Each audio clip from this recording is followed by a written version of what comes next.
Hey, y'all, what's going on? Welcome to Total Talk Podcast with your host, Dwight Johnson, and my co-host, Mia Lewis Johnson. Hey, we back at it again. It has been another year. Can't you believe that, Mia? It's been a year. We have been doing this podcast for 1 year. Amazing. Wow, that's amazing.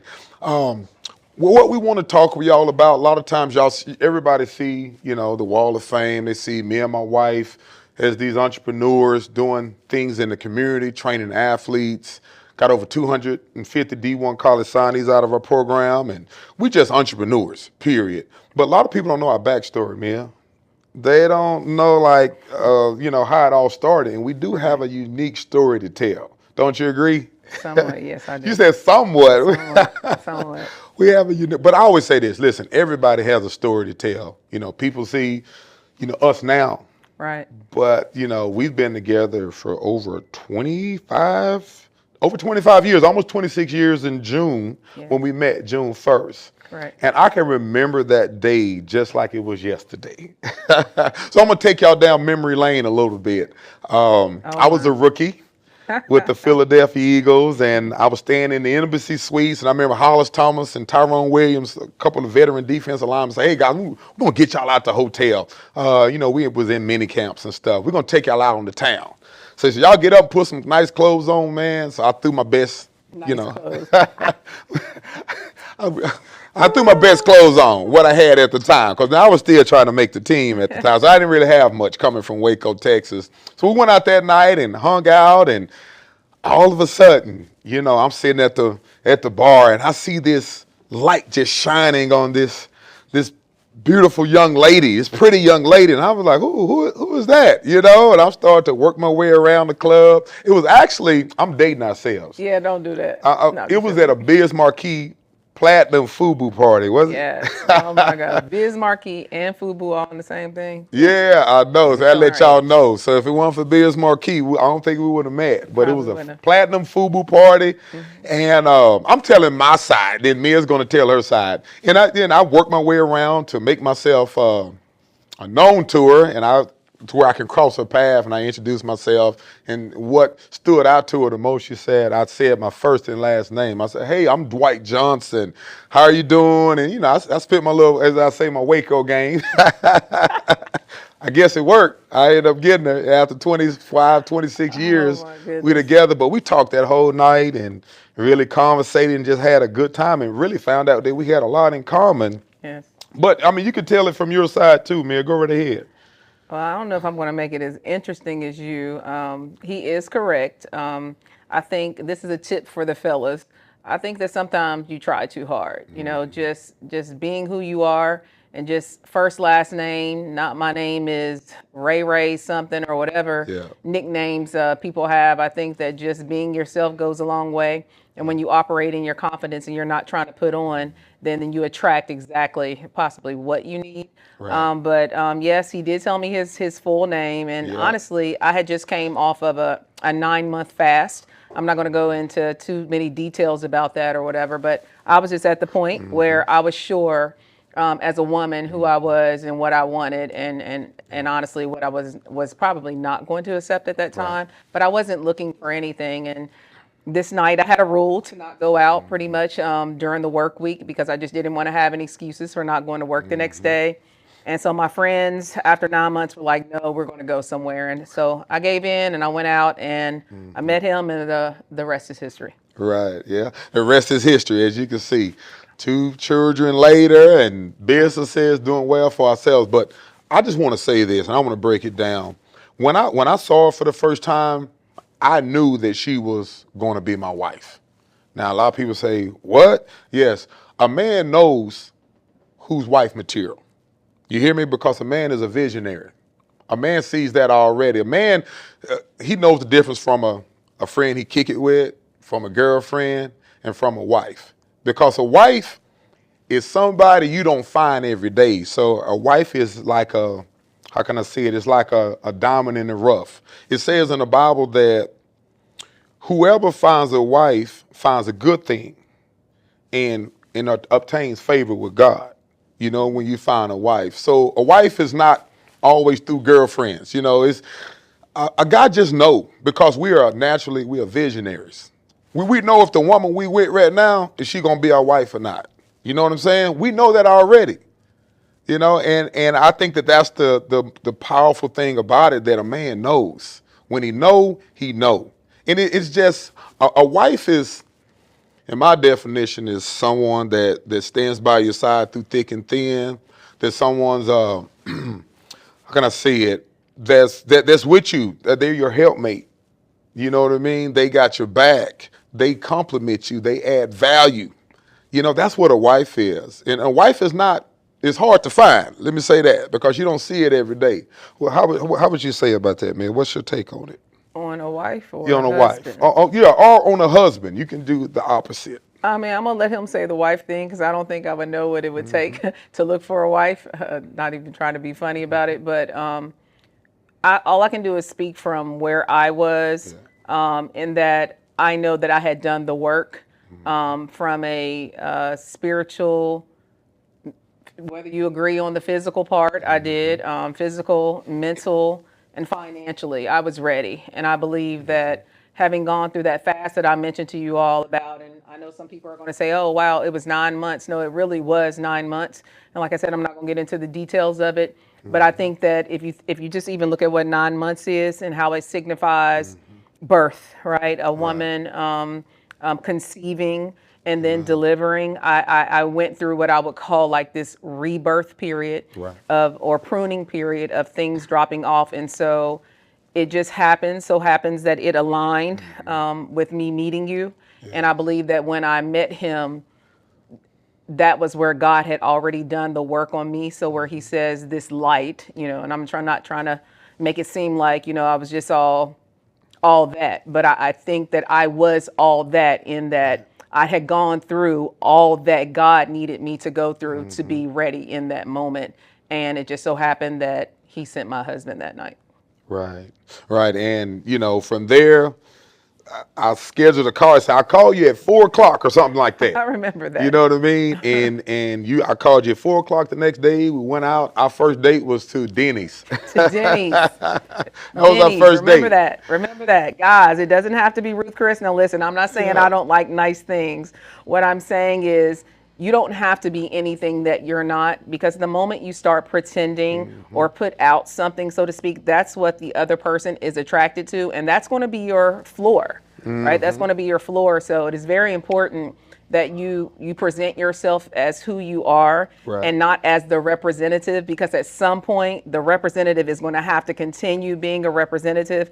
So it's very important that you find someone that is okay with who you are and where you are, and that they can see the potential, not just potential, because it has to live up to something too, right? But they can see where you are and they can believe in the vision and what you guys can have together. Right, exactly. And I just want to say this to the young ladies. You either fit in 3 categories in a man's mind.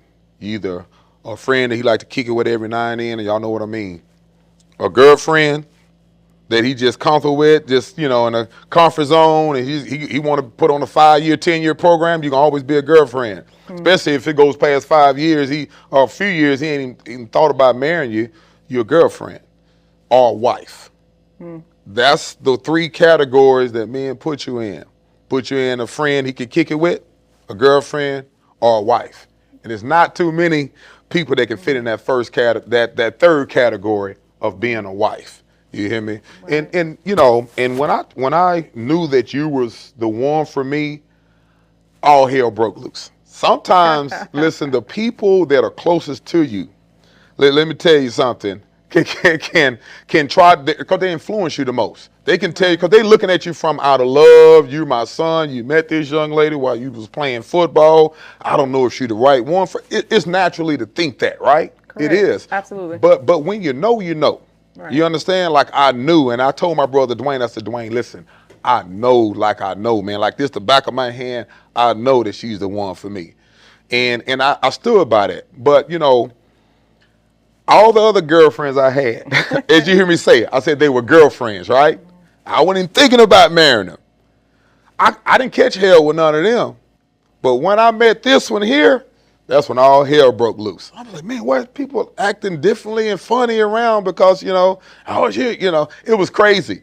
But I said, God, what do you want me to do? Now, this will trip you out. I said, God, I don't care how much I love her, infatuated with her, and said she gonna be my wife. You tell me what I should do. Should I keep her or should I let her go? Now, I was driving downtown Philly in my Cadillac Escalade, the first model, back in 2001 in January. telling how old, right? Yeah, I Just put it. joking. It was the first model Cadillac, and I had just bought it my rookie year. And when nobody else in the car with me, I said, God, I said, I need you to be real with me. Should I keep her or should I let her go? Because I don't want to not listen to the people that are closest to me or what they're saying. You tell me what I should do. And I didn't know about this. Just to be And, clear. yeah, and I'm right. This is on January the 1st. Then on January the 7th, this is 2001, I get a mail. I get something in the mail that said prophetic word. I'm taking the mail out the mailbox where we stay in our condo. And I'm looking, I saw a yellow envelope that says prophetic mail. So I open it up, and the first thing it said to me, take heed to my instructions. Do not let her go, for with her there is life. And I was floored. I was like, because I asked God in detail, I said, should I keep her or should I let her go? And that's what I said. I said, you maybe saved me from something, but I need to know from you. And I was 24, 23, 24 years old, but I knew, I had the wisdom to ask God. You know what I mean? And he gave me that confirmation. He said, take heed to my instruction. Do not let her go, for with her there's life. And I almost fainted. And I still got that little prophetic word. I should have brought it, dang. But anytime we get in the argument, back in the day, I used to hold up that. I said, hey, this one kept you around.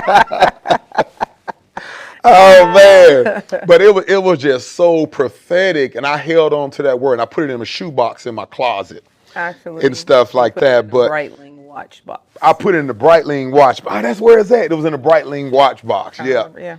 And but it was my confirmation. You know what I mean? And God spoke to me right then and there. But the flip side of that is Right. even in the heck that you're saying that was arising, believe it or not, there were a lot of people who actually thought that I conspired to send this prophetic message in the mail to him, addressed to him. And I wasn't even in the car with him when he was, having a conversation with God. And I didn't even know that he was contemplating any of that stuff anyway. So I think that's an interesting sidebar or sidebar, excuse me, for this conversation, and that I didn't even know that he was praying to God that I could possibly not be around, but God sent His own instructions like He always does. And he sent it like within a week.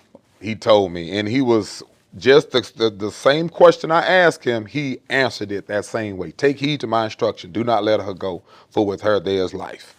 And man, from there, listen, couldn't nobody tell me nothing. I knew already. Hey, she's the one for me. I knew it in my heart, in my spirit, and I got the confirmation. And sometimes that's all you need. See, but as a man, you got to be a visionary. You know what I'm saying? Because I think sometimes as men and as fathers and as husbands, we can limit the growth of our family and our legacy because we're thinking small-minded. You understand what I'm saying? As a man and as a husband, you should have a big vision for your family. You should have a vision for your marriage. When I met Mia, I had a vision already. I saw kids. I saw a boy. I saw a girl. I saw it actually. Right. You know what I mean? Before it came to fruition. That's true. You know what I mean? So every man, listen to me. You don't limit the growth of your family or the blessings of your family because you thinking small. Men, fathers, husbands, think big. You are naturally a visionary. Be that visionary that God has called you to be. Yeah, man, and shoot, and from there it's been good. But I also would say this. In the beginning, we had our struggles. Absolutely. You know what I mean? We had our struggles and stuff like that, but, God saw us through. And I can remember, when I was with the Giants by then, and we was pregnant with our first child. Yeah. We were so happy, and we're going to have our first kid and this and that. Then we get a bombshell dropped on us. Yeah. I think he was passing blood a little bit. I don't want to go in too much detail, but you had to go to the hospital, and they found out that you was 6 centimeters dilated. Correct. And during that time, we had just finished the football season with the New York Giants. This was in the spring of 2003, and I was traveling down. This is 2 years after I've been in the league, traveling down to Atlanta, and we were staying with your sister Tracy. You know what I'm saying? For a few days. We were trying to determine Because we were looking for where homes. we were going to make our off-season home. Yeah, where we're going to make our off-season home. And we had looked at probably about 20 different houses and stuff. Your feet start swelling up. Before you know it, you was in the hospital, and they was like, you dilating 6 centimeters, and you only 5 months pregnant. In order to save this baby, you got to go on bed rest. I'm like, what? You talking about like it hit me like a ton of bricks. Yeah. You know what I'm suddenly. We're talking about overnight. So we were looking for homes. Maybe looking for them on a 2-3 day span, looking at several homes, feet swelled up. And that night, I just saw like a little drop, and I was like, oh, something don't seem right. And just went to the hospital the next day, and I remember when they walked in, they all had that look on their faces. Yeah. And that kind of lady. like they don't want to say something or Yeah. whatever. But I remember saying to the nurse, you're going to have to say something to me anyway. Yeah, be straight up with me. be Tell me straight what's up with going me. on. And I remember she that. Just that look on her face, like, no, I don't want to tell you. She was shaking her head. It was an Yeah. Oriental lady. Yes, and she so took the gloves off and just did this. yeah, and so I And had walked away. dilated that night, and I remember now, of course, that was Right. what was happening. But I had never been in labor before, so I wasn't aware that was what was happening to me. Right. And I'll let you finish the story. Yes, and you went on bed rest for about 2 weeks, and now Longer than that. longer than that, 2.5 weeks, because you had to get to 6 months to have a 20% chance of the baby surviving. He'll remember percentages. I won't. 'Cause You know what I was going mean? through it. And you was like 3 weeks away, and you was fighting and stuff. And also on top of that, I had just got released from the New York Giants. Correct. So just got released from them a week ago. My wife's in labor trying to fight to keep the baby in. And, your body starts swelling up with fluid, and you start getting infected on the inside and stuff. It just got real back. And the doctor called me off to the side. He said, listen, Mr. Johnson. He said, listen, you can always have another baby. He said, but you can't, you ain't going to get another meal. You know what I mean? We need to go on because they put a cerclage in her to hold the baby in. They said, we got to cut this cerclage because the baby's trying to come. We got to let the baby go on and just the natural birth. Now, the baby's going to live for about a few hours. Then it's going to die in your hands. They let us know. They prepped us and everything. They sent a priest by to pray over us and things like that. And when the baby was born, we held her. Her name was Destiny. And I always came up with this saying, we're called to battle, but we're destined to win. Mm-hmm. You know what I mean? And I think that was really our first real true test of, of us getting life and then getting hit with that unexpected hit that we didn't even see coming. Bam, bam. You know what I mean? It was one after another. Right. And the baby ended up passing, having the funeral, burial site and all that. Then on top of that, I end up getting a call to go play for the 49ers. Man. And I'm telling y'all, this is the story, so y'all keep up with me now. I go play for the 49ers, and I was with them for about 4 games. And I don't tell too many people I played for the 49ers. I really don't, because it was during a time that I like to forget, or a darker time in my life. And it was tough, getting up every morning to go practice, but I still was balling. And I remember after 4 games, because they had a lot of injuries. After the 4th game, I had a heck of a game. I had a sack. I was balling, played against the New Orleans Saints. I'll never forget that. I'm thinking, I'm doing good. The next game, they called me the next day, hey, we cutting you. You cutting me? Yeah, we sending you home. Oh, man. So I jump on the plane, getting ready to go home, getting ready to fly off. And then I get a phone call from the 49ers again. Hey, we're going to bring you back on. Oh, you bringing me back on? So I had to rush off the airplane with my wife, because she came up there with me for a few weeks, and go back and practice. And I'm balling out in practice. Then after practice, the coach said, well, we actually cleared the guy off of waivers, and we got him. That come from the Dallas Cowboys. Oh, we're going to take him and we'll cut you a little cheaper than you. What? Hold on. This morning I was on the airplane. You called me back to practice. Then after practice, around 3-4 o'clock, you tell me I'm cut again. I was so upset. I went to, and I always go talk to God. I said, God, why did you bring me out here? I'm 26 years old at the time. Why did you bring me out here to California to go through this. You already know what I've been going through. You already know I lost a child, how I got cut from the Giants. Then this happens, and I'll question God. You know, sometimes we question God when things get like that. Then this is the infamous. Don't even tell that story. I should have said, I was on the plane, somebody got sick, and I'm headed back to Georgia. And a person, I was like, out of my time of need, there was a person sitting next to me that was sick, and I was trying to help her. And I was like, well, I dibble and dabble in home remedies. And Mia was like, boy, shut up. But I was so delirious, but at the same time, I was trying to help this lady I think she was nauseous or something was going on or something like that. But Mia and all of them, they like to tease me on that. But the story, it's a 20-year joke. It's a 20-some year joke, 22-year joke. Tell it all the way. But let me say this. Life is not fair. Right. Do you hear me? Life is not fair, but God is always fair. Mm-hmm. A few years later, I get a call from the NFL lawyer and say, hey, there's a compensation claim going on in the NFL that you have to have played for a California NFL team. Correct. I remember that. I was like, well, I played for a California NFL team. I didn't play long for them like I played with the Giants and the Eagles, but I played for a California NFL team. They said, yeah, you qualify for it. So I went through the process, flew back to California, and within a few months, I received this big financial blessing. Boom. Then I think, because sometimes we don't understand things right then and there, but when I look back on it, I said, God, thank you for answering my prayer. Because I asked you, why did you bring me all the way out here to California for the play of the 49ers for these 4 games, and they cut me and released me because they were short on defensive linemen. Then I go back and I feel humiliated, and you turn around and bless me with this big financial blessing. Correct. You know what I mean? Like it was like life changing. And all I said was like, thank you, God, that even though the situation wasn't fair, but he was always fair. You know what I mean? Amen. I think if you could just back up a second, I think a point that a lot of people will miss in this story is when he talks about helpmate and having someone in your corner. You have to understand he just gave you just a few things that were going on at the time.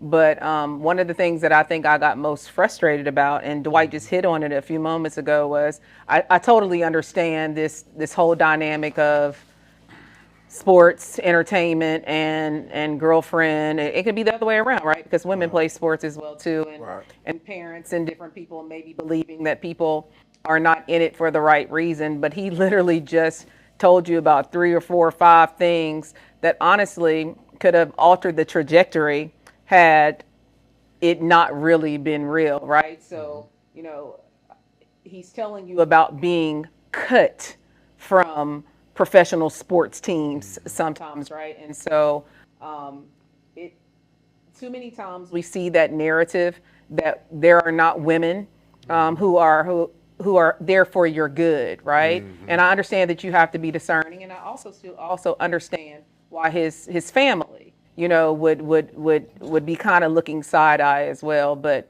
just for anyone, I'm specifically talking to women right now. When you know who you are and you know that is what you are, time will prove you right, and that's exactly what happened with me. That's it. You said it right. Time will prove you right. So a lot of people try to defend themselves and this and that. Oh, I'm right. No, you know what? Sometimes you just got to be quiet and be silent and just be you and let time prove you right. And that is the hardest thing to do. Because time can be your greatest friend or it can be your greatest enemy. Yeah. Depending on you. You know what I mean? But let's get back to now the blessing of, I know when we lost our child, right. I remember I was still with the 49ers.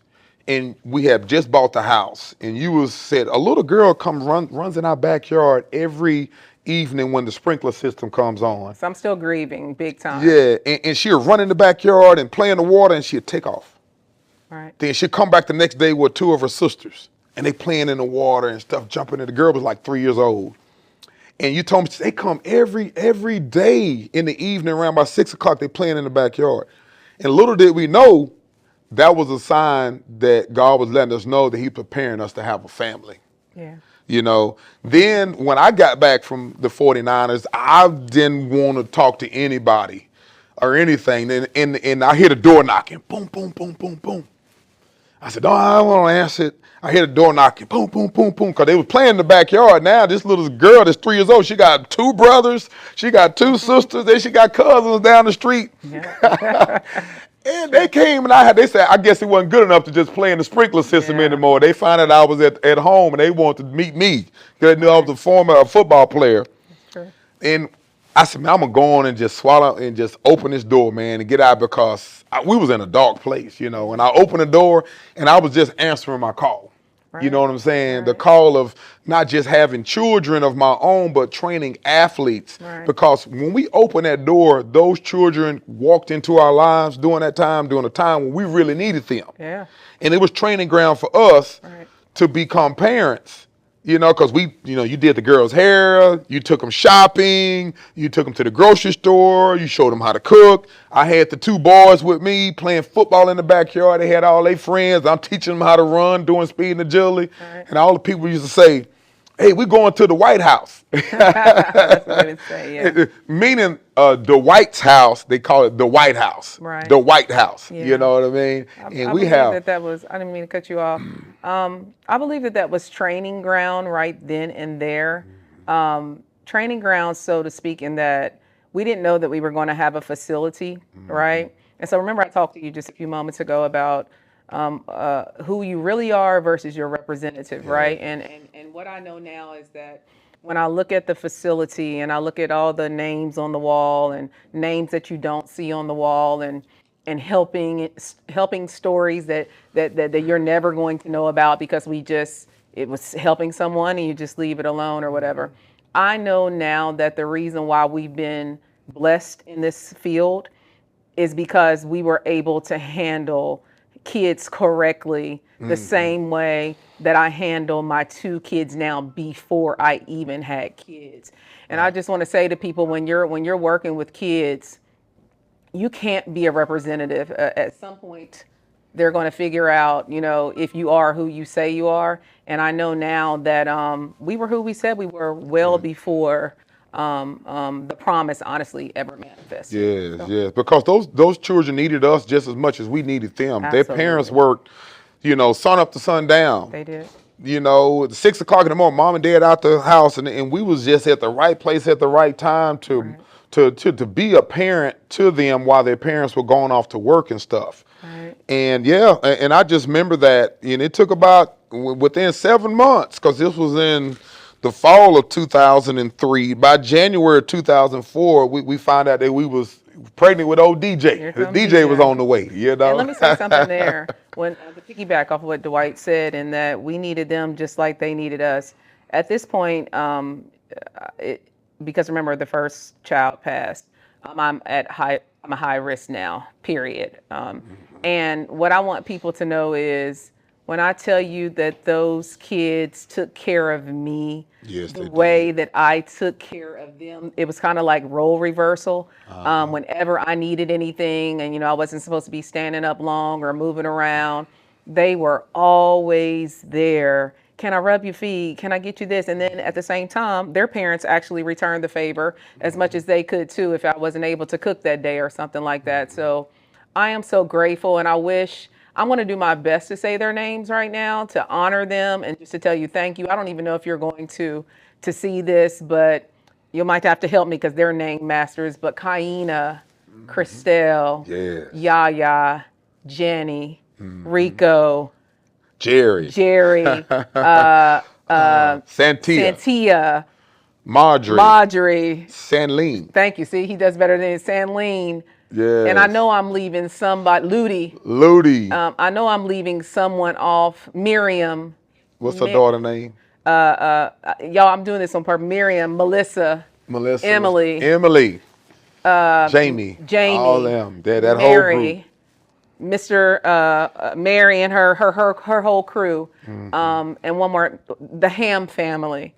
I know this is kind of a quick segue, but you all, whenever you move, I remember specifically praying the prayer, God, take us where our neighbors would not just be people who were in other houses, but that our neighbors would be extension of our family. So I know that was a segue or whatever, but I thought that it was it was important to tell you thank you, and I remember everything that you did for me when I couldn't do it for myself. Yes, and you're right. And after that, God gave us double for our trouble, huh? He gave Yes. us DJ and Milane. Yes. Thank you, Daddy's God. babies. Yes, yes. And they sure was a joy to have when they came into our life, brighten it up even more. Correct. But with that being said, we're gonna move on to the next. We're gonna bring the fat heads. Yeah, we're gonna bring the fat heads on. We're gonna start with Milani because last year we had DJ on the podcast first, but we're gonna bring Milani on because a lot of people always say, "What your daughter's doing?" I get so many questions and people asking, "How's your daughter doing?" "Oh, she's doing so good with her clothing line and stuff." My daughter is an entrepreneur. Yes, she is. She's a chip off the old block. I'm a second generation entrepreneur. My father was an entrepreneur, owned his own construction company. I'm an entrepreneur. I feel that my children got the best of us. They took the best, like God took all the best things out of us Amen. and put it into them. You know what I mean? Yeah. And that's what I see when I see DJ, and that's what I see when I see Milani. So at this time, we're going to bring Milani on. Milani Johnson. Yeah, Milani Johnson. Hey, welcome back with your host, Dwight Johnson. I like to say Coach Dwight Johnson when everybody calls me Coach Johnson, but this is Coach Johnson with Total Talk Podcast. We have a special guest on, very special guest. She's our baby girl. But she's asked me this question. Let me say this before I introduce her. She said, "Daddy, I know you was playing football when DJ was born," because I was on the tail end of my career. She said, "What was you doing when I was born?" And I thought about it. I said, Daddy was baking cakes and pies, and I had a restaurant, So I was an entrepreneur when she was born. So that's why it kind of versus DJ football. When DJ was born, I was still that football player, finishing up my career with the New England Patriots. Right. And DJ come along, but I was an entrepreneur by the time Lonnie was born. But this young lady, let me tell you about my baby. I can brag on her all day. Listen, I only had to help her maybe from first grade to 12th grade, maybe, it's less than 5 times with her homework. Probably so. She can do all. She is so self-motivated, proactive, and even now she has a great product line, clothing line called Icon de Projet, and I let her say it because I may be butchering the name. And she has done a great job already. A lot of young people don't know what they want to do with their lives, but being at 18 years old, she struck out and started her own business. Listen. She got her own car. She make her own money.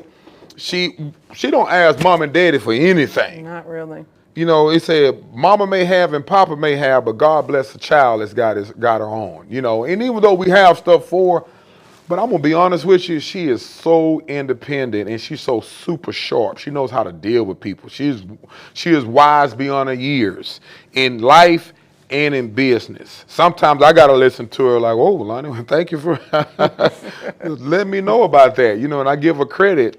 But Lonnie, tell the world about how Icon de Projet came along. Like, how did you come up with this grand name for your business and stuff? And what makes you different from all the other, people that own clothing lines that are out there? So to answer the first question, first I want to introduce myself as well. My name is Milani Johnson, the makeup of both of these beautiful human beings. Yeah. And and I am a 19-year-old entrepreneur, and I'm just a jack of all trades, I can say, and I'm a very authentic person. So when we talk about the first question, how did Icon de Projet come into fruition? How did it come about? I would say that it came about from a place of growth, a place of getting to know myself as a person, getting to know what I do like, what I don't like, what I want for myself. And so the meaning behind Icon de Projet, because that's a French name, the English term is Project Icon. So Project Icon really has 2 parts of the meaning, because project is the part where I feel like everybody's a project. I look at myself as a project. I feel like everybody should deem themselves as a project, because we're never done learning. We're never done evolving. And if you feel like you're ever done learning, then hate to break it to you, but you're not. You know, we all don't know everything, and we will never know everything. Only God does. That's right. And on top of that, that's the project part. And then Icon, Project Icon. Icon was the part where I feel like everybody should hold themselves to the standard of being an icon, because we're all different. And I say we're all fearfully and wonderfully made in God's image. So God doesn't make any of us the same. We don't have the same thumbprint. Wow. None of us do. Even if you're identical twins, you're still two totally different That's people. right. We all have a different soul. We're just all different. And I think that's what makes us so beautiful. So Project Icon really just means evolving authenticity when you put it all together. And then I wanted to put a French flair on it because I do like France. And I'm a very big fan of French fashion and the customs that they have. I've studied it for a long time. And yeah, it came about Icon de Projet. But to go further into the question of how did Icon de Projet come into play, actually 3 years ago in the summertime of 2022, I launched Project Icon. I launched it as Project Icon USA. And I dropped some hats that I really liked a lot. I really thought like, oh my gosh, Mom, I remember telling my parents, but oh my gosh, these are so nice. Like, these are gonna go crazy. I ain't seen nobody else make no hats like this. And as soon as I dropped those hats, I did crazy marketing. As soon as I dropped those hats, I didn't get not one sale.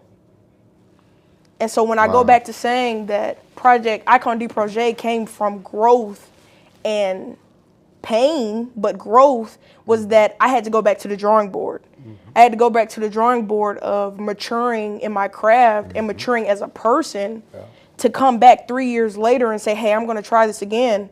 I understand it now. Like what my peers say, I understand it now.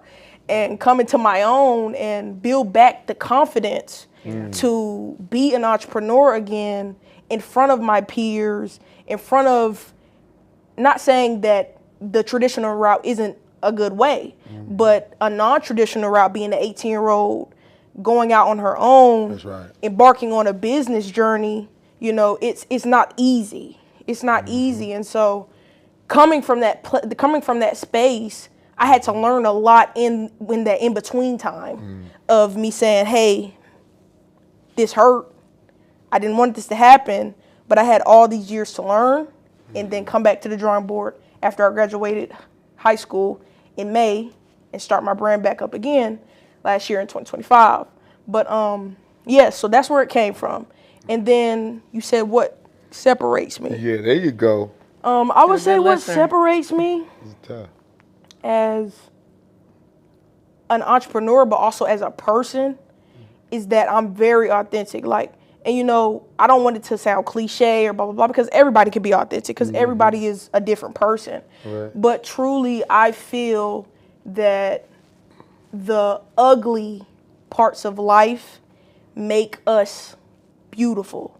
And I feel that those ugly parts of your process give you so much wisdom and so much insight Right. to a lot of things that you wouldn't have known if you didn't go through that. So when I say, as far as me, what separates me as a person is I don't just look at the highlights of life. I don't just look at the highlights of brands. I don't just look at the highlights of business, because I've seen my parents run businesses, and I've seen the behind the scenes. I've seen that it's not fast money. I've seen that it's 90% work, maybe even 99% work, and 1% reward.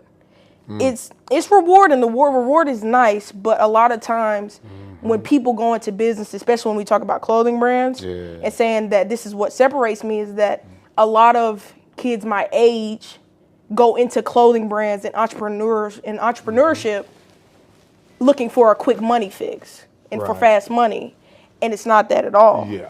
So me already knowing the back end of what it takes to be successful in entrepreneurship has just already set me apart in that way, I would say. Right, and the discipline of it all. She gets up early in the morning, 6 o'clock.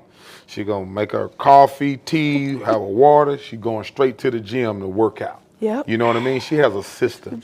You should always have a system in place with what you do on a daily basis in your personal life, in your business life. She's rigid. Everything she does is about discipline. You know what I mean? Because discipline is about doing it when you feel like it, doing it when you're done, because the motivation going to wear off at some point, right? Absolutely. If you don't make the money you want to make, when you do, you're trying like, man, what you going to be?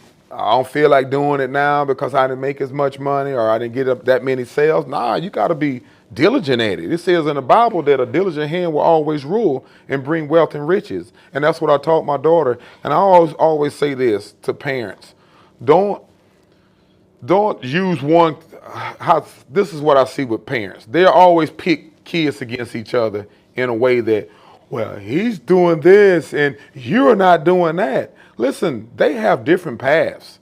One thing we never did with our children, we never compared them against each other. You know what I mean? Like, oh, well, DJ's doing this. He's playing football and this and that. He got all these offers. What you going to do, Milani? We never did that. We let Milani be free to be who she is, because God created us all, like you said, Lonnie, created us all. Fearfully and wonderfully made in His image. We're fearfully and wonderfully made in His image. You know what I mean? And so we don't show no, hey, my baby's just as great. DJ is great. Milani's great. Both of them are. And God got their own paths for them. And they got their own processes to go with it. But go right ahead, Mia. You have anything to add to it? Speaking to, because your dad and I are quote unquote older, y'all know how that is, right? They think we're so old. So I would just ask you, speak to people your age and tell them the importance of being okay, being different and walking in your own lane. I will segue that with, a lot of people don't know that you speak to groups and you speak to organizations, and you are, a young mentor to other people who aspire to do things maybe not necessarily non-traditionally, but they're at that stage where they want to spread their wings and they want to see if their dreams can come to fruition, right? So my question to you is, what would you tell someone your age who lives in a world of uniformity, right? But also understands that their path is going to be different? What are some tips you would give them? I think one tip, it's not the prettiest, but it's a fact, is that it's lonely at the top.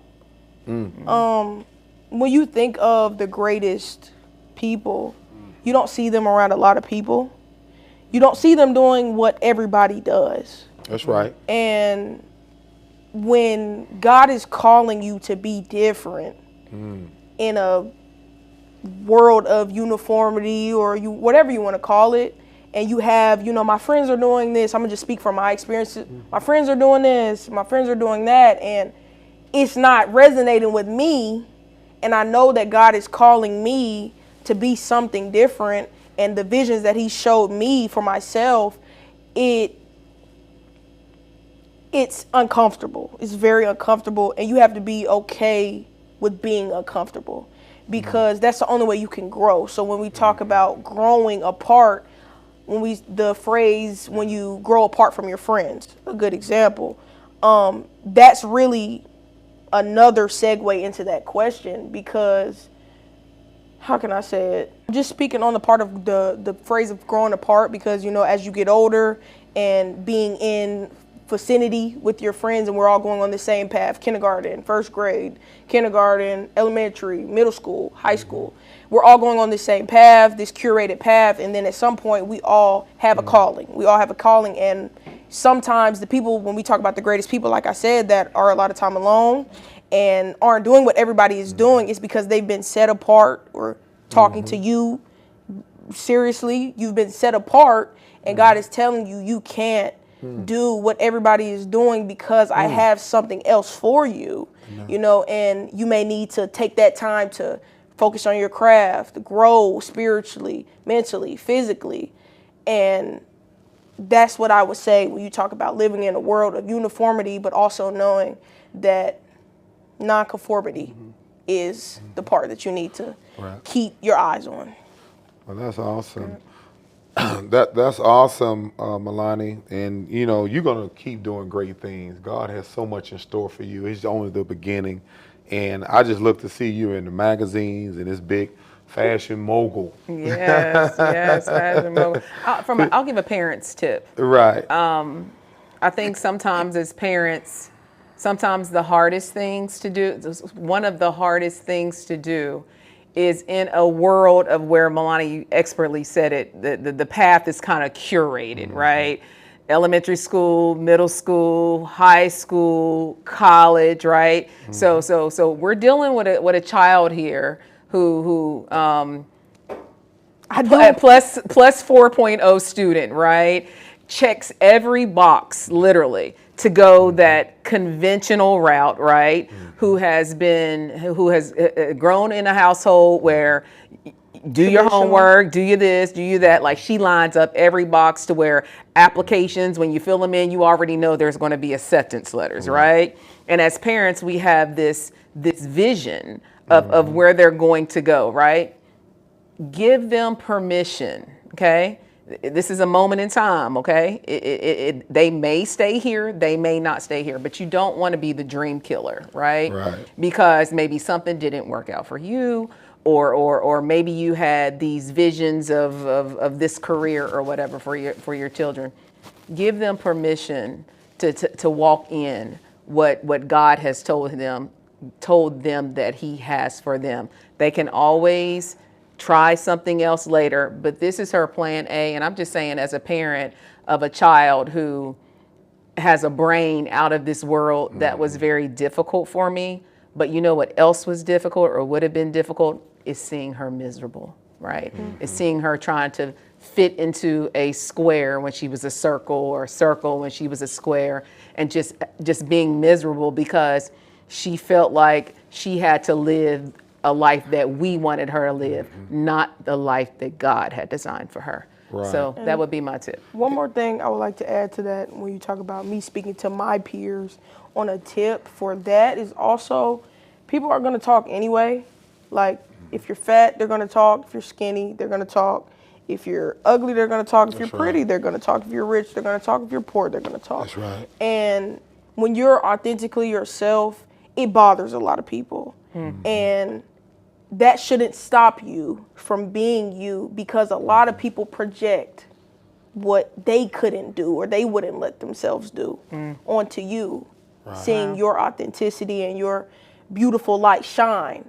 So I would just say, be yourself, even though the world is full of uniformity and everybody wanted to do the same things and copy and paste. Be you. Just be you, and what is for you will come to you. And be okay with being alone. Be okay with being, and I want to give flowers to my mom. When I was going through a lot of hard times, wanting to fit in, the biggest thing that I learned was there is a difference between being alone and being lonely. Absolutely. Being lonely is the absence of others. The absence of the feeling, the emotional connection, the people. It's lonely is people-centered. Alone is more self-centered. And not self-centered in a negative connotation way. Self-centered in a way of, Good stuff, baby. I'm okay with who I am, my skin, and Liking I don't, and liking you, just being you and liking you. And that's very bizarre. In this time that people will look at you, like when I say they'll talk, and when you're authentic, because it is so confused, so easily confused, being alone and being lonely. Correct. Right. That is great, Lonnie. And also, I just want to add this one thing. You know, when I was raising both of my children, there's a difference between raising a boy and raising a girl. It is. Let me tell you, and she taught me that. She taught me being delicate, you know, because girls are, they're more delicate. You got to watch how you deal with girls. You know what I'm saying? Because I can be tough on DJ all day. Boy, do this on, this and that. He gonna respond differently. You can't do the same thing to your daughter because she's not built like that. You understand what I'm saying? I had to learn to whether it was discipline my daughter or even dealing with my daughter on a daily basis, how to be soft. You know what I mean? Because when you come from hard background, from playing football, from growing up hard, and stuff where, you know, you didn't really hear a lot of I love yous a lot, even though I know my parents loved us. You know what I mean? I'm always, you know, and I would never get tired of she can be 35, 45 with children. I'm going to still talk baby talk to her. I'm going to still call her daddy's baby. You know what I mean? I'm going to do that because that's my daughter. You know what I mean? She needs that love. And it's just like when I'm training athletes in there. Girls, you got to pet them. You know what I mean? You can't just be, you got to encourage them. Boys are different. You can be a little hard on boys, but the girls, you got to kind of, you know, let off on the gas a little bit and go a different way about it. You know what I mean? Because you don't want to break, you don't want to break their spirit. You know what I'm saying? At the end of the day. And that's one thing that I've learned when I deal with my daughter. Every day, she's my soft spot. You know, I say, see you later, alligator. Then you say what? After a while, crocodile. And I'm like, I just laugh like just silly stuff. You know what I mean? Yeah. You know, but that's, she brings out the goofy in me. You know what I mean? And that's how I can't be goofy around anybody else, but I can be goofy around my baby girl and my wife. They know that. Boy, if y'all only knew. And DJ some too, That's because he another sees the reality different. show. DJ sees a different side of me as well. With that being said, thank you, baby girl, Thank for being you, on. and we're love proud of you, We're and super proud of Can't what wait you're doing. till you have that fashion show in Paris. Yeah, Will be front and center. I love that's you. right. Lonnie, who inspires you? Who inspired you? Okay, that's a great question. And I've actually been waiting on this question. Who inspired me is really my parents, my brother, and I was blessed to have a lot of good action figures in my life. Good role models in my life. We talk about my grandmother. We talk about my Aunt Daphne. We talk about my mom's sisters. We talk about my Uncle Derek, my Uncle Dwayne, my dad, my Sean. I had Uncle Sean, yes, Uncle Sean too. I had a great village, and I still do. And everybody had, I saw in that village that everybody had their own paths, and everybody excelled in their paths. And it taught me to value authenticity, but also the hard work behind the scenes. Yeah. And I want to say my biggest inspiration, though, is definitely going to be my dad and my mom.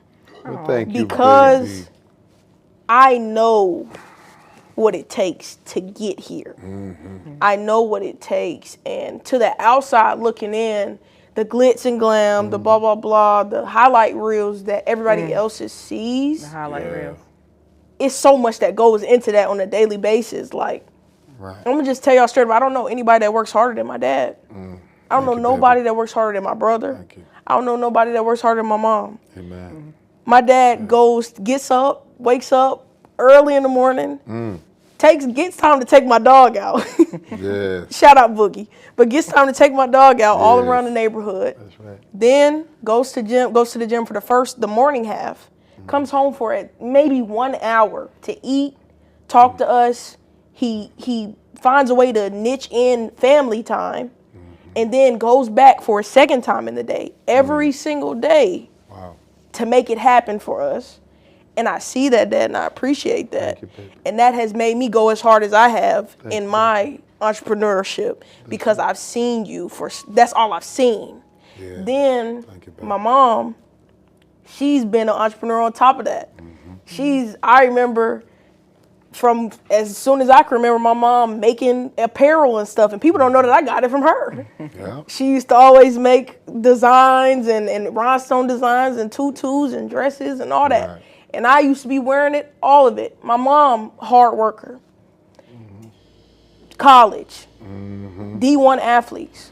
Yeah, there is no room for average. That's it. There was no room for average. There was no room for good enough. There was no room. It was always overachieve. It was never just subpar. That's right. not enough. Mediocrity was never something we were taught. Celebrate And to see my mom, even with her business now, her NIL agency, she is in the same spot of the couch every single day. that. Yeah, with the computer. On the computer, meetings. Hey, Lonnie, I come downstairs, meetings. Hey, Lonnie, what's up? Still niches in family time. Still make sure she can have food on the table for us. Still make sure that she can make sure everything is running right. Both of them do that. And then on top of that, being a younger sibling is such a blessing, I want to say. Because seeing my brother, and he gonna say some stuff because he don't like being sentimental or whatever he call it. But I saw my brother work hard from a young age. As soon as we could walk, we were in this gym working out. There was nobody that had a harder work ethic than my brother. And to see the fruits of his labor and where he's going and what he's doing, I'm not surprised. I'm not surprised at any of this that's going on. And just being around those people in my life it's always just pushed me to be more. And I'm just blessed. So, all right. Thank y'all. Thank you, Bugs. Thank you. Good job, Daddy Baby. Mini-me. Good job, Daddy Baby. Thank you. Did awesome. Good job. Great job. Hey, welcome back to the Total Talk Podcast. We're with my namesake. Everybody knows him. I call him the big DJ man. I've been calling that since he was little, you know. But this is DJ Dwight Johnson Jr., my namesake, is with us on air. And with my wife, of course, Mia Lewis Johnson. And I just want to say this, guys. You know, how far DJ's come in a year, I'm just so proud of you, man. You know, everything that you have gone through, you know, where you started to where you are now, to the season that you had this year. I mean, to be honest with you, we actually spoke this into existence last year, right? Because I say, you know, the power, the blessing is spoken from the parents. You know, you have power to speak the blessings or the curses over your children. So watch what you say. And even when he was in a tough time, not playing like he wanted to, everybody calling and asking, where DJ at? I don't see DJ on TV. The first 2 years, his first year he was red-shirted. Second year he played, he got his feet wet. He still had about 30 tackles. But people still saying, man, when DJ gonna start? When DJ gonna start? And I just told him to block out the noise. Yeah. Stay focused. You know, your time's gonna come. You know, 80% of all schools, when an athlete comes in, you're going to have to pay your dues and you're going to have to wait your turn. That's correct. That's just the way it is. You know, you could be the best athlete, but a lot of times it's like that unless you're at Alabama or some of these other schools. They're going to just put the best on the field regardless. But 80% of the other schools, 85, they're going to play wait your turn game. And I can say this, all the adversity that he went through last year, you know, nobody knows the fights that he had to go through. That's right. And all the struggle and all the resistance. To see him where he's at now, a lot of kids would have gave up a long time ago. Absolutely. But one of his greatest attributes, which is mine, is his determination. You know what I mean? I don't care how much dirt you throw in our face, we're going to keep coming at you. We're going to get you. We're going to beat you until we're going to keep coming at you until we beat you. That's just the way we are. And I can honestly say, yeah, Leilani got the brains from you, but I know DJ got his determination from his daddy. You understand? And he also got it from his mama, too. You know, well, he got a lot from his mom. You know what I mean? He looked like me from the neck up and his mom from the neck down. That's why I always slate. I'll make that. But, DJ. They say boys get their athletic ability from their mom. So let's go ahead and throw that out here. He does. He gets his athletic slouch. ability. I mean, I was a heck of an athlete. Obviously, I made it to the pros and played 5 years in the league. But to be honest with you, that's the athlete right there. She's scoring 63 points a game. I mean, the most she scored in the game. You know what I mean? Played Division I. She's not that tall in basketball. She's only 5'5", shooting over 6'5" girls, busting buckets on them. Played at Rice University, went on to transfer to West Virginia State. Still broke some records. Could possibly at some point gonna be in the Hall of Fame. But I always say he get his magic from his mama. I always say that. I never try to take credit for everything. You know what I mean? But DJ, tell them. You know, tell these young people, because I know there's a lot of boys watching you. You know, a lot of young people look up to you that are in college, high school now, and they see that you started this year and you broke the starting lineup your 5th game of the season. Then the coach realized that, man, he's the best linebacker we have. Keep him on the field. You know what I mean? Yeah. And they never took you off the field after that. And obviously, y'all went on to beat Pitt in the bowl game less than 2 weeks ago on December 27. You had a big game, big sack. The second player of the game, you had a big sack on the quarterback, you know, and stuff like that. And then they labeled you as the backbone of the ECU program. You know what I mean? So just talk about what it took for you to come to the surface. Because A lot of people see you, a lot of DJ making plays now. You the second leading tackle on the team, and you only started 8 games this year. And did not play the entire game in all of those games. Yeah, exactly. I'm the second leading rotation and stuff tackle like on the that. team. Yeah. So tell these people what it takes, the fortitude, the grit it takes to even become a starter at the Division I level. Yeah, it definitely takes a lot of hard work and stuff like that. Every level becomes, every level you move up on, it requires more work, stuff like that, more time. And honestly, so I'm gonna just start from beginning of the season. Beginning of the season, I was in. There was no really announced starter. The coach was saying both of us were starters and stuff like that. So we were both labeled as starters. We both got even snaps the first 3 games of the season, stuff like that. I did my thing, stuff like that. He did his thing as well, stuff like that. So we get to the 4th game of the season. Then 4th game of the season, I'm wondering like, man, like it was the first drive of the game he went in. Second drive of the game, I went in. Third drive he went in. 4th drive I went in. Stuff like that. That was keep in mind. That's how it's been going. The first 3 games, stuff like that. So after the 4th drive, the 5th and 6th drive, he go back in both times. Then the 7th drive, he go back in. I'm on the sideline. I'm like, man, like I ain't gonna lie, like I'm a little heated.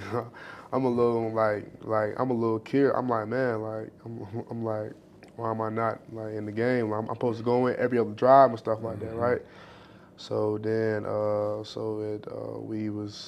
was hot, stuff like that. Then keep in mind when I came back in the game, we was already up by dang 20-some points, stuff like that. So I don't want to say it's garbage time, stuff like that, but when you going from playing starter rep and stuff like that to go to playing 2 threes, like 3s rep and stuff like that. The time I went in the game was the time the 3's supposed to be in the game and stuff like that. And Right. Like I ain't never trimmed my playing shoes, so I like playing in general and stuff like that. But, Right. But I was disrespected. I was heated, stuff like that. After the game, I remember I was hot and stuff like that. I talked to my parents. I was like, keep working, stuff like that. You all right, stuff like that. He was probably just doing that because what you had said there? I kind of forgot what you had said. Yeah, what it take for you to become a starter? Yeah. You know what I mean? Yeah. Like we know all the stuff that you have to fight through. Yeah. You know what I mean? But like you staying focused, you believing in yourself. You know what I mean? You never doubted yourself. Yeah. You know what I mean? I think Yeah. that's the main thing of it all, and it just made you hungry because your determination got you there. I remember the 3rd game was, I guess that was what, Coastal Carolina. Yeah, Coastal Carolina. Yeah, You was a little frustrated at that game. Yeah, that was That's what because I it was sounded. asking you. Then Yeah. I was saying, what did you tell me after the game? If you remember Oh. what you had said after the game, you had said something like you had gave your thoughts on why I didn't go back in the game, Yeah. that drive, how we was switching at first. Yeah, I don't remember. I know I was trying to keep you in a positive mindset. Positive mindset. That's what I was trying to do, Yeah. more than anything. Then I know y'all turned around and y'all played BYU. Yeah. And then your reps went down a little bit more. Yeah, so the BYU game. Yeah. BYU game. Keep in mind, like I've been doing good this whole time and stuff like that. I ain't did bad. I tell you that. I was so doing good, doing my job and stuff like that. So we BYU game. We playing BYU game. It started off first drive. We swapped first 2 drives. The first drive I was in, I had 2 tackles and stuff like that. Literally like 2 tackles. Then the 3rd or 4th drive, he go back to back. I'm like, man, like what's up, man? Stuff like that. Now I'm heated. I ain't gonna lie, like I'm trying not to show it and stuff like that though. But in my head, I'm like, man, I'm hot. Yeah. I'm like I worked too hard for this, man. I ain't gonna lie. But you know what's crazy? Like ain't quit ain't never popped up in my head. Like quitting, it never ever in my life popped in my head. Much as I've been through my life, I ain't never said, "Oh shoot, I'm a quit. I'm gonna take the easy route," and stuff like that. Like stuff when that stuff happens, it always make me go always made me go hard and stuff like that. But back to the game. So long story short, the game went on. I ended up getting like 14 snaps, the BYU game and stuff like that. The starter ended up getting like 40, almost 50 snaps, stuff like that. After the game, I'm hot, stuff like that. I'm mad and just like that. I'm saying, now I can see if I'm out there, if I was out there peeing down my leg and stuff like that, you know what I mean? But when I'm in there balling, doing my job and stuff like that, putting in work on up the field too, that kind of mess with you, stuff like that. Right. So I remember you could take it over here though. Yeah, so then after that, the coach saw, because there were some plays that were missed from, I guess, seeing like, okay, we need to get the best players on the field. He's looking at the past 4 games and stuff. Y'all been coming in to play Army, and that's when they changed it. Yeah, that's when they made you the starter, because they realized that, hey, you've been making plays all through training camp, spring training, work your way up the depth chart. Let's go on to starting. Then once you had a big game against Army, so how many tackles did you have against Army? So the Army game, I had 8 tackles in the Army game, and 2.5 quarters, 2.5 quarters, because in the middle of the third quarter, I ended up caught cramp in your leg. I caught a cramp in my leg. Then I didn't return back for the rest of the game. Right. If I would have stayed in that game, I probably would have had over 10 tackles. Right. That game for sure though. But I had 2 TFLs, 2 fourth down stops that game and stuff like that. And and that was my breakout game, honestly though. Yeah, and that's where it never looked back. Yeah, no, you never looked back from there. Yeah. You know what I'm saying? And that's the blessing of it all, that your hard work always pays off, that God always gave you what you wanted. Right. You know what I mean? Whether you had to wait for it, whether you had to sacrifice, He always gave you what you wanted. And it says in the Bible that the last shall be first and the first shall be last. And it's good to see. Now let's talk about this. Let's change the diamond. I got one more question to ask you. In today's society, where people are bouncing, throughout the season, everybody getting offered, you know what I mean? They getting these big NIL deals, these collectives, you know what I'm saying? Especially when at the D1 FBS level. You had options elsewhere as well. For sure. But you negotiated with the team you was with, because why? You knew the program. You always had success in the program. Yep. You know what I mean? You know the system like the back of your hand. Yep. And I tell a lot of these kids, before you bounce, try to negotiate with the school you're at. I understand, it's a business deal, it's a business decision. If that school can't really get somewhere around that number, then you got to do what you got to do. But you got to remember, if your goal is to make it to the league, the quickest way to get from point A to point B is what? A straight line. And a lot of times, if you know the system from front to back, you have success in it, negotiate with the schools to try to get you a better deal in your contract so you can come back next year. And that's what you did. You negotiated a better deal for yourself. Well, excuse me. Let me say No, it's okay. It's okay. My wife she has an NIL agency called TA Management with Terry and Williams. And she negotiates a lot of these young men, these football players' contracts, including DJs. And I'm just going to be the first one to say it. She did a hell of a job of negotiating DJ's contract for this coming year. Just let me say that. And it just did my heart joy to see what you did. Like, wow. Not just DJ, but the other guys that you represent. Yeah. You negotiated theirs too and did a great job. Correct. But yeah, DJ, just kind of expound on that a little bit and we good. Yep. So I'm gonna just keep it short. So my advice is it's all about your end goal. If you want your end goal to be the NFL, shoot, sit on the bench, chase some money. Chase some money and sit on the bench at a bigger school. It's kind of hard to get to the league from there if you ain't playing. You only get to the league 99.9% of the time if you playing. Now if you trying to make it to the league and stuff like that, and you playing and stuff like that, and the school you at is good and stuff like that, and you got the playbook, you got stuff outside of football set, You got good coaches that care about you, coach that specialize in your position, a coach that develops players into NFL players on and off the field and stuff like that. Then you good where you at. But if you have a better opportunity elsewhere, stuff like that, then that's for you to decide. And stuff like that. But honestly, though, it's just all about your end goal. Yeah, it's all about your end goal. That's exactly right. You have anything, Mia? Mine is just going to be a mom moment. Keep the main thing the main thing. You have to know when it's time to pivot and when it's time to stay in place or to stay where you are. And for anybody that's in this NIL space that has kids or that represents kids, remember that the main goal is not your financial gain. The main goal is making sure that the kids get what they need, period, point blank. If you're not in this arena for those reasons, then I'm just gonna say it like this, shame on you. I understand that all businesses need revenue to survive. However, we don't look at the kids as a revenue source, even though, we generate revenue from what we do. At the end of the day, our advice is never revenue based. It is never based off of telling a kid to go to X, Y, and Z because there may be a couple more dollars, because a couple more dollars may not actually get you to where you need to be. But I just wanted to tell you I'm proud of you. You are a testimony to hard work, to endurance, to dedication, to dirt sometimes being thrown that necessarily shouldn't have even landed in your face.